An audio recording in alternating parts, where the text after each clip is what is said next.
3일 전 지난 목요일이 예수 승천일이었습니다. 예수께서 6월절에 십자가에 못 박히시고 그로부터 사흘 뒤 초실절에 부활하셨습니다. 올해에는 부활절이 지난 3월 말이었죠. 부활하시고 40일 동안 제자들에게 성경을 전하신 뒤에 승천하셨는데 그 40일째 되는 날이 기념하는 날이 바로 지난 목요일이었습니다. 그리고 이로부터 열흘 뒤 바로 다음 주 주일에 성령님께서 오순절에 강림하시는 것을 기념하는 날입니다. 그래서 목요일부터 다음 주일까지 예수님의 승천과 성령의 강림을 기념하는 날로 교회들에서 지키고 있습니다. 오늘은 예수님의 승천을 기념하여서 예수님의 승천에 관한 말씀을 듣도록 하겠습니다. 오늘 읽은 시편 110편은 예수님의 승천을 노래하는 대표적인 찬송입니다. 오늘 이 110편에서 주라는 말이 굉장히 많이 나오는데요. 그런데 이 주라는 게 다 똑같은 주가 아닙니다. 1절에서 여호와께서 내 주에게 말씀하시기를, 여기 이 주라는 말에 동그라미를 한번 쳐보시겠어요? 그리고 또 4절에서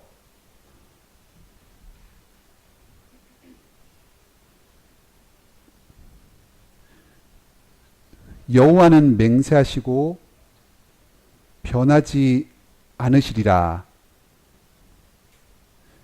여기 5절입니다. 주의 오른쪽에 계신 주께서, 이 두 번째 나온 주라는 말도 동그라미를 한번 쳐보시기 바랍니다. 이 1절에 나오는 내 주라는 말은 나의 주군, 군주라는 뜻입니다. 그래서 왕이라고도 번역할 수 있는 말입니다. 여호와께서 내 왕에게 말씀하시기를, 이렇게 번역할 수 있겠고요. 그리고 5절에서 주의 오른쪽에 계신 주라는 것은 하나님이란 뜻입니다. 내 주의 오른쪽에 하나님께서 계신다 하는 그런 의미입니다. 이 두 주 말고 나머지 주들은 전부 너, 당신이라는 뜻입니다. 그런데 높은 사람에게 당신 이렇게 이야기를 하니까 그것을 높여서 부르기 위해서 주라고 번역을 한 겁니다. 1절부터 한번 살펴보겠습니다. 여호와께서 내 주, 내 임금에게, 주군에게 말씀하십니다. 이것은 다윗의 시로 불립니다. 이렇게 시편에서 다윗의 시하고 제목이 붙여질 때는 다윗이 지은 시라고도 볼 수 있는데, 또 다른 말로는 다윗을 위해서 부른 시, 이렇게 말할 수도 있습니다. 그래서 여기서 지금 왕이 나오니까 이것을 다윗 왕으로 보는 것이 좋겠고, 이것은 다윗 왕을 위해서 백성들이 부른 노래다 하고 볼 수 있겠습니다. 다윗이 지어서 백성들에게 보급했는지 아니면은 어떤 선지자가 지어서 백성들과 함께 다윗을 찬양하면서 불렀는지는 확실하진 않지만 어쨌든 다윗 왕을 위해서 부른 시라고 볼 수 있겠습니다. 여호와께서 내 왕에게 말씀하십니다. 내가 너의 원수들로 너의 발판이 되게 하기까지 너는 나의 오른쪽에 앉아 있으라 합니다. 하나님께서 이 다윗과 그의 후손들을 높이셔서 하나님과 나란히 앉히셨습니다. 하나님의 오른편에 앉히셔서 하나님의 권능을 주셨습니다. 그 원수들을 완전히 정복시킬 때까지 하나님께서 다윗과 그의 후손들을 안전하게 보호하시리라는 축복의 말씀을 이렇게 주고 계십니다. 여호와께서 시온에서부터 주의 권능의 지팡이를 내보내십니다. 시온은 예루살렘 성전이 있는 곳을 부르는 다른 말입니다. 여호와께서 그 성전에서 좌정하시면서 왕에게 권능의 지팡이를 내어주셨습니다.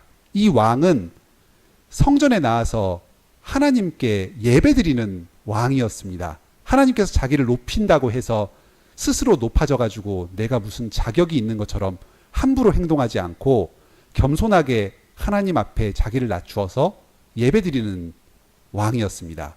하나님께서는 이 왕에게 예배를 받으시면서 권능의 지팡이를 내려주십니다. 이 규라는 것은 왕이 드는 지팡이를 말하는데, 이 지팡이를 휘두르면서 어떤 명령을 내리면 그것이 왕의 권위를 가지고 집행이 됩니다. 하물며 이 여호와께서 행하시는 권능의 지팡이는 아주 큰 힘을 상징하는 물건입니다. 그래서 이 왕은 지금 하나님으로부터 권능의 지팡이를 받아들고 원수들 중에서 다스리고 있습니다. 주변에 원수들이 많이 있고 이 나라를 호시탐탐 노리지만 이 왕은 결코 두려워하지 않습니다.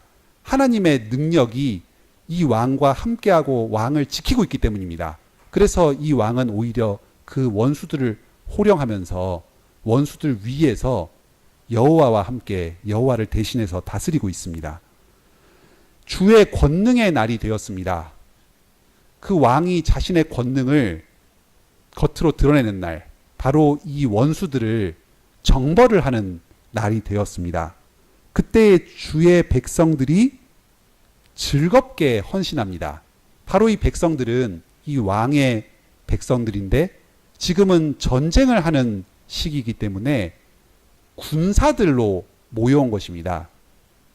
아무리 강력한 군대라고 하더라도 전쟁을 수행하는 것은 상당한 어려움이 따르는 일입니다. 그런데 이 백성들은 왕의 통치에 순종하고 그리고 그 왕을 통해서 다스리시는 여호와 하나님의 통치에 순종하기 때문에 그분께서 전쟁을 행하시고 하나님의 뜻을 이루는 날이 되면은 자신을 다 내어서 즐겁게 전쟁을 위해 헌신합니다. 그래서 구체적인 칼과 칼의 부딪힘, 무력과 무력의 부딪힘 가운데서 고통을 겪을 수도 있겠지만 그런 것을 통해서 그 왕의 승리에 동참하리라는 기대를 가지고 기쁜 마음으로 그 모든 수고를 감당하기 위해서 즐겁게 나아옵니다. 여기서 좀 특이한 말이 나오는데요. 거룩한 옷을 입고 나온다 합니다.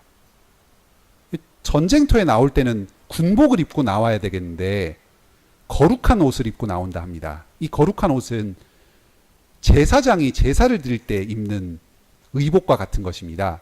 지금 이 왕의 군인으로서 전쟁터에 나가서 전쟁을 수행하는 것이 하나님께 제사 드리는 것과 마찬가지다 하는 의미를 담고 있습니다. 지금 이 왕은 자기 뜻에 따라서 전쟁을 하는 것이 아니라 여호와께서 행하시는 전쟁을 대신해서 행하는 것이고 이 전쟁터에 여호와께서 지금 함께하고 계십니다. 그래서 이 백성들은 여호와께 예배드리고 제사드리는 심정으로 제사장이 된 심정으로 나아온 것입니다. 여리고성을 전쟁을 할 때 여호와의 궤가 그 성을 돌면서 그 성을 무너뜨렸습니다. 하나님께서 이스라엘 백성들과 함께 전쟁을 하실 때에 직접 하나님께서 나가셔서 그 전쟁을 수행하시는 것을 들었는데 지금 여기서 나타나는 그 원수들을 무너뜨리는 주의 권능의 날이 바로 그런 날이었습니다. 새벽 이슬 같은 주의 청년들이 주께 나오는도다 하면서 찬양합니다.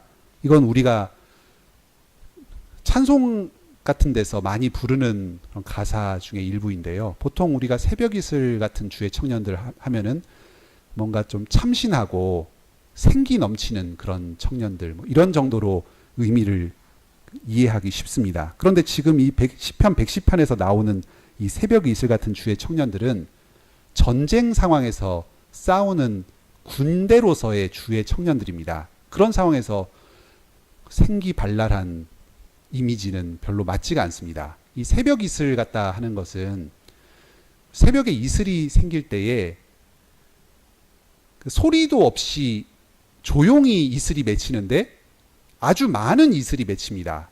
하나님의 백성들, 주님의 전쟁을 수행할 때에 이 왕을 뒤따를 백성들이 도대체 어디에 있을까 하고 평소에는 잘 그 모습이 드러나지 않았는데 실제 하나님의 전쟁이 시작되었을 때 이렇게 수많은 백성들이 갑자기 어디선가 일어나서 하나님의 거룩한 전쟁에 동참하는 모습을 나타내는 것입니다. 그리고 또 새벽 이슬은 땅을 아주 뒤덮는 모습을 보입니다. 아주 수많은 백성들이 일어나서 원수들을 완전히 잠재우는 큰 세력으로 이 왕과 함께 전쟁을 수행할 것을 보여줍니다. 아주 생기발랄한 그런 생명력 넘치는 그런 모습이라기보다는 아주 이 땅을 뒤덮는 무시무시한 세력으로서의 주님의 군대를 상징한다고 보시면 되겠습니다. 여기 나오는 자들은 전부 주의 청년들입니다.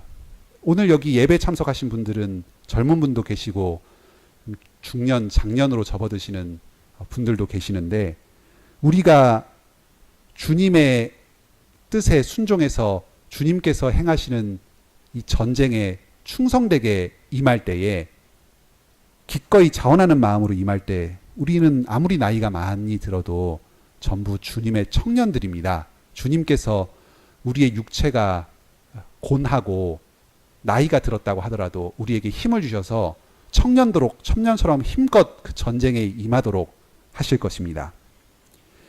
여기 1절로 3절까지는 내 왕에 대한 이야기였는데요. 이제 4절부터 7절까지는 제사장에 대한 이야기가 나옵니다.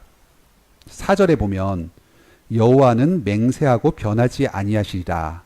여호와께서 1절에 보면 내 주에게 말씀하신 내용이 있었습니다. 너가 내 오른쪽에 앉아서 내 원수들로 내 발판이 될 때까지 계속해서 너를 보호하고 지키고 권능을 주겠다 약속하셨는데 그 맹세가 결코 변하지 않고 오래 지속될 것이라고 하는 것입니다. 멜기세덱의 서열을 따라서 영원한 제사장이다 했습니다. 좀 이상한 일입니다. 예전에는 우리가 직분이 분리가 돼서 왕과 제사장과 선지자가 따로 있었다 하는 걸 알고 있고 그래서 왕이 함부로 여호와께 제사를 드리다가 큰 심판을 당한 것을 우리가 성경을 통해서 알고 있습니다. 그런데 여기서는 이 왕이 멜기세덱의 서열을 따라서 영원한 제사장이다 하고 말씀하십니다. 이것을 다시금 또 맹세를 하십니다. 왕이었던 분께서 제사장으로 일할 것입니다.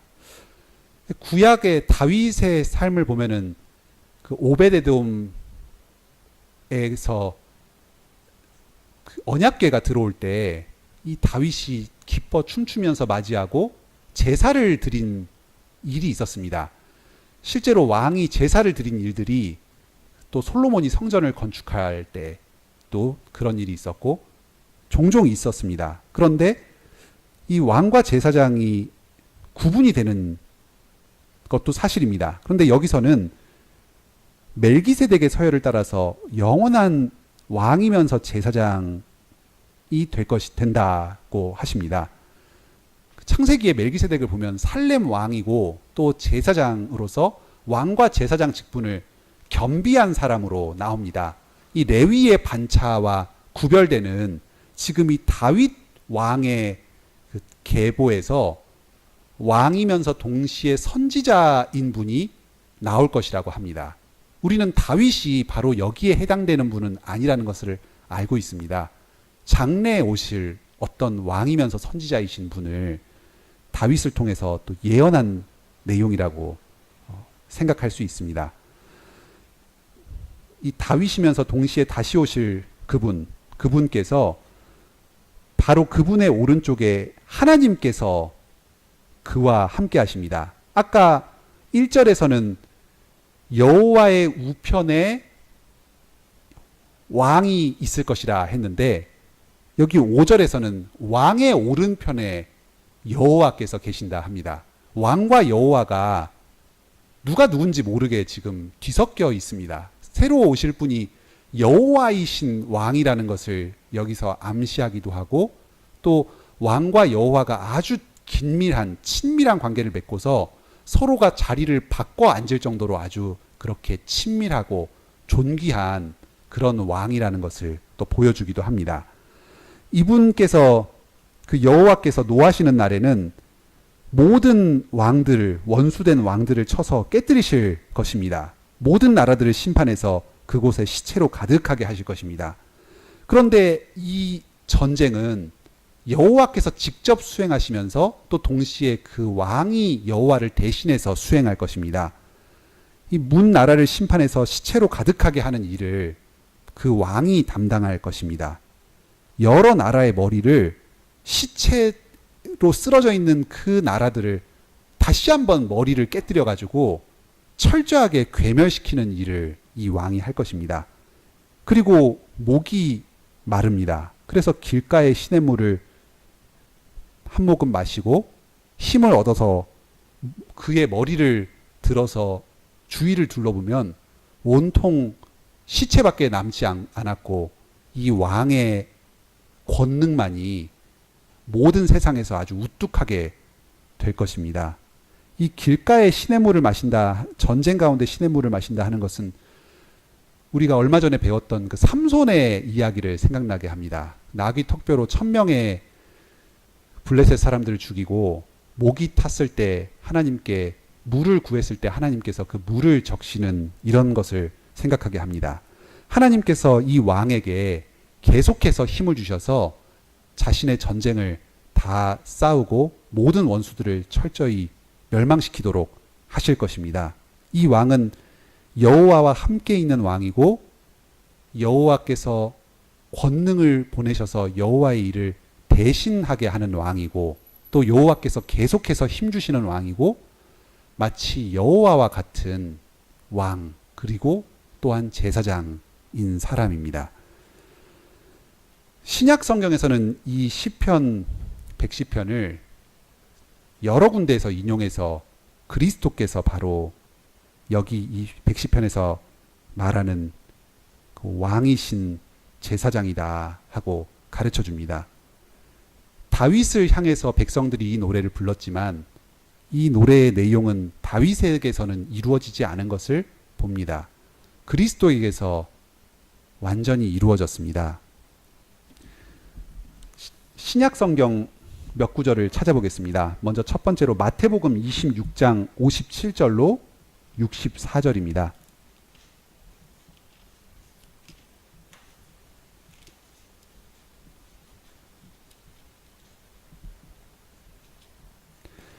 마태복음 26장 57절로 64절입니다.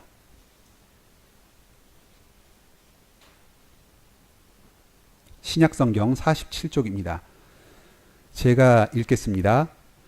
예수를 잡은 자들이 그를 끌고 대제사장 가야바에게로 가니 거기 서기관과 장로들이 모여 있더라.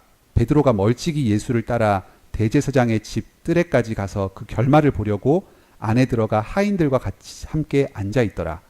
대제사장들과 온 공회가 예수를 죽이려고 그를 칠 거짓 증거를 찾음에 거짓 증인들이 많이 왔으나 얻지 못하더니 후에 두 사람이 와서 이르되 이 사람이 말이 내가 하나님의 성전을 헐고 사흘 동안에 지을 수 있다 하더라 하니 대제사장이 일어나서 예수께 묻되 아무 대답도 없느냐 이 사람들이 너를 치는 증거가 어떠하냐 하되 예수께서 침묵하시거늘 대제사장이 이르되 내가 너로 살아계신 하나님께 맹세하게 하노니 네가 하나님의 아들 그리스도인지 우리에게 말하라. 예수께서 이르시되 네가 말하였느니라. 그러나 내가 너희에게 이르노니 이후에 인자가 권능의 우편에 앉아 있는 것과 하늘 구름을 타고 오는 것을 너희가 보리라 하시니 이에 대제사장이 자기 옷을 찢으며 이르되 그가 신성모독하는 말을 하였으니 어찌 더 증인을 요구하리요. 보라 너희가 지금 이 신성모독하는 말을 들었도다.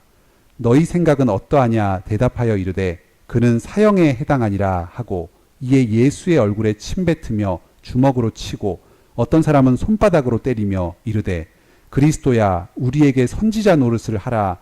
너를 친 자가 누구냐 하더라. 예수님께서 마지막 날 밤에 그 공회에서 사람들에게 조롱받고 십자가에 넘겨지는 과정을 설명한 본문입니다.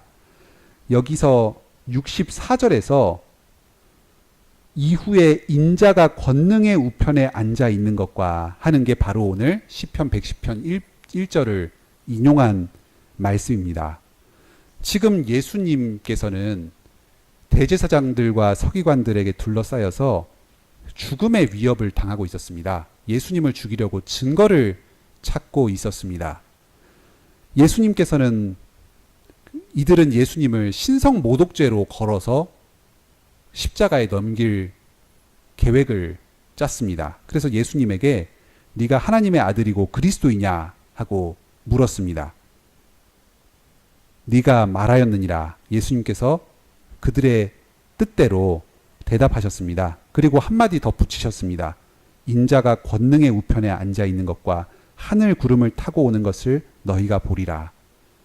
자신을 죽음에 내어주려고 적극적으로 이 시편의 말씀을 인용을 하신 것입니다. 이 말씀을 하면 이 사람들이 나를 죽음에 몰아넣겠다 하는 것을 알면서도 그 죽음에 들어가기 위해서 이 시편 110편의 말씀을 인용하셨습니다. 여기서 우리는 예수님께서 이 하나님께 권능을 받은 그 왕으로서 어떻게 자신의 전쟁을 감당하셨는지를 봅니다. 이 예수님께서는 하나님의 뜻에 자신을 순종하는 방식으로 그 고난으로 들어가는 방식으로 자신의 전쟁을 감당하셨습니다. 하나님께서 예수님을 이 세상에 보내셔서 우리 백성들의 모든 죄를 사하게 하시려고 십자가에 넘기셨습니다. 예수님께서는 그 아버지의 뜻을 아시고 많이 괴로워하셨지만 그 뜻에 순종하기로 결심하셨습니다. 그리고 시편 110편을 드시면서 내가 아버지의 뜻에 따라서 권능의 우편에 앉아서 세상을 다스리기 위해서 이 죽음을 맞는다 하면서 이 일을 행하셨습니다. 우리가 보통 하나님의 전쟁에 참여한다 할 때는 우리가 큰 힘을 가지고 그 힘을 자랑하면서 높은 사람이 되어서 그 전쟁을 수행하는 것으로 생각하기가 쉽습니다. 하지만 하나님의 전쟁은 하나님의 뜻을 순종하는 과정을 통해서 이루어지고 때로는 그것은 죽음과 같은 고난을 감당해야 되는 일이 경우가 있습니다. 예수님께서는 스스로가 먼저 죽음을 당하심으로써 그런 다음에야 하나님으로부터 높이 들리심을 받는다는 사실을 이 시편 110편을 인용하셔서 우리들에게 가르쳐주고 계십니다. 그리고 예수님께서 이 말씀을 통해서 십자가에 못 박히신 것은 왕이시며 동시에 제사장인 사람이 어떻게 가능한가 하는 것을 본인 스스로가 가르쳐 주신 것입니다. 예수님께서는 십자가에 못 박히셔서 우리의 모든 죄를 다 사하셔서 우리를 죄의 권세에서 해방하시는 왕으로서 역할을 하십니다. 자기 몸을 희생제사로 드리시고 제사장의 일을 감당하심으로써 우리가 죄의 권세에서 해방시키신 것입니다. 바로 예수님께서 이 십자가에 못 박히신 이 일을 통해서 왕이시며 동시에 제사장인 분이 어떻게 있을 수 있는가 하는 것을 알게 됩니다. 시편 110편이 예수 그리스도를 통해서 완전히 이루어졌다는 것을 깨닫게 됩니다. 다음 두 번째입니다. 사도행전 5장 29절로 32절 말씀을 한번 찾도록 하겠습니다. 사도행전 5장입니다.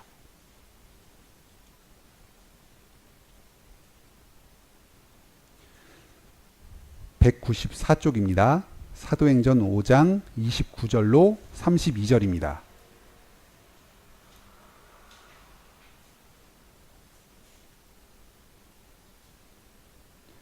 제가 읽겠습니다. 베드로와 사도들이 대답하여 이르되 사람보다 하나님께 순종하는 것이 마땅하니라. 너희가 나무에 달아 죽인 예수를 우리 조상의 하나님이 살리시고 이스라엘에게 회개함과 제사함을 주시려고 그를 오른손으로 높이사 임금과 구주로 삼으셨느니라. 우리는 이 일의 증인이요 하나님이 자기에게 순종하는 사람들에게 주신 성령도 그러하니라 하더라. 지금 이 본문은 베드로와 그 사도들이 복음을 전하다가 대제사장들에게 감옥에 갇혔습니다. 그래서 그 복음을 계속 전하지 못하도록 핍박을 가하고 있는데, 이 베드로와 사도들이 바로 그 대제사장들에게 죽음과 그 큰 핍박의 위협 가운데에서 담대하게 전한 그 복음의 내용입니다. 하나님께서 예수를 살리시고 오른손으로 높이셔서 임금과 구주로 삼으셨다 합니다. 바로 오늘 시편 110편 1절이 말하는 아까 예수님께서 인용하셨던 똑같은 구절을 인용하면서 담대하게 복음을 전하고 있습니다. 하나님께서 예수님을 높이 올리셨는데 그 이유는 이스라엘에게 회개함과 제사함을 주시려고 한 것이었습니다. 예수님께서 십자가에 달리셔서 죽으시고 그래서 이스라엘 백성들의 죄를 용서해 주셨습니다. 그리고 그분을 오른손으로 높이셔서 임금과 구주로 삼아 주셨습니다. 사도들을 보내셔서 사도들을 안전하게 지켜주시고 계속해서 이스라엘 백성들에게 그리스도의 복음을 전해서 예수님을 믿고 회개하고 이 죄사함의 복 가운데로 들어오도록 하셨습니다. 이 복음을 듣는 백성들은 이 제사장과 서기관들은 마땅히 스스로의 잘못을 회개하고 죄 용서를 구해야 되겠습니다. 그러면 하늘에서 다스리시는 예수님께서 권능으로 이들에게 죄 용서의 복을 주실 것입니다. 이 사도들은 예수님을 의지해서 지금 담대하게 복음을 전하고 있습니다. 예수님의 승천을 믿는 자들은 이런 죽음과 아주 큰 핍박의 위협 가운데서도 예수님께서 지금 천지를 다스리시고 원수들을 짓밟고 계신다. 그래서 그들을 다스리시고 장차 나중에 주님의 원수들을 완전히 멸망시키실 것이다 하는 것을 믿기 때문에 고난 가운데서도 두려워하지 않습니다. 담대하게 자신이 전할 이 복음을 전합니다. 자기의 사명을 다합니다. 이 사람들이 아무리 세상에서 권세가 세더라도 예수님께서는 하늘에서 이들을 다스리시고 이들을 철저히 억누르시는 주님이십니다. 그래서 이들이 결코 복음을 전하는 사도들을 함부로 하지 못할 것입니다. 그리고 또 설령 이들이 사도들을 계속해서 못 살게 군다고 하더라도 예수님께서 장차 다시 오셔서 이 원수들을 완전히 멸하시고 심판하실 것을 믿기 때문에 이 고난 가운데서도 담대하게 자신의 일을 행하면서 복음을 전할 수가 있었습니다. 사도들은 자신들의 임무가 이 복음 전하는 일이었기 때문에 이렇게 담대하게 행합니다. 우리들 또한 오늘날 우리들에게 맡겨진 여러 사명들이 있습니다. 가정에서 부모로서, 자식으로서, 또 남편으로서, 아내로서 사명을 감당합니다. 교회에서도 성도로서, 또 직분자로서 사명을 감당합니다. 직분자로서, 직장에서도 상사로서, 하급자로서, 또 동료로서 우리의 여러 사명들을 감당합니다. 이 과정에서도 역시 내가 하나님의 말씀을 의지해서 이 일을 행하는 것을 가로막는 여러 고난들, 위협들이 있을 수 있습니다. 그런데 그때에도 우리는 하나님의 말씀에 따라서 충성스럽게 우리의 일을 행하는 것을 두려워하지 않습니다. 왜냐하면 하나님께서 세상에서, 하늘에서 이 세상 만물을 다스리고 계시기 때문입니다. 승천하신 예수 그리스도를 믿는 제자들은 고난 가운데서도 자신의 일을 충성스럽게 감당할 수 있습니다. 말씀을 맺도록 하겠습니다. 그리스도께서 부활하시고 승천하셔서 지금 이 세상 온 만물을 다스리고 계십니다. 그리고 그분의 백성들을 부르셔서 즐거운 마음으로 나아오게 하셔서 그리스도의 전쟁을 함께 행하도록 하십니다. 그리고 장차 주님의 권능의 날이 오면은 예수님께서 이 땅으로 다시 오셔서 직접 원수를 완전히 멸하시는 그 전쟁을 행하실 것입니다. 이 시편 110편의 가르침이 오늘날 우리들에게 여러 교훈을 줍니다. 먼저 첫 번째로는 이 예수님께서 승천하셨다 하는 것은 우리들을 겸비하게 하고 회개하게 합니다. 높은 곳에 계셨던 예수님께서 왜 낮아지셔서 이 땅에 오셔서 십자가의 고난을 감당하셔야 됐는가? 바로 우리들의 죄 때문입니다.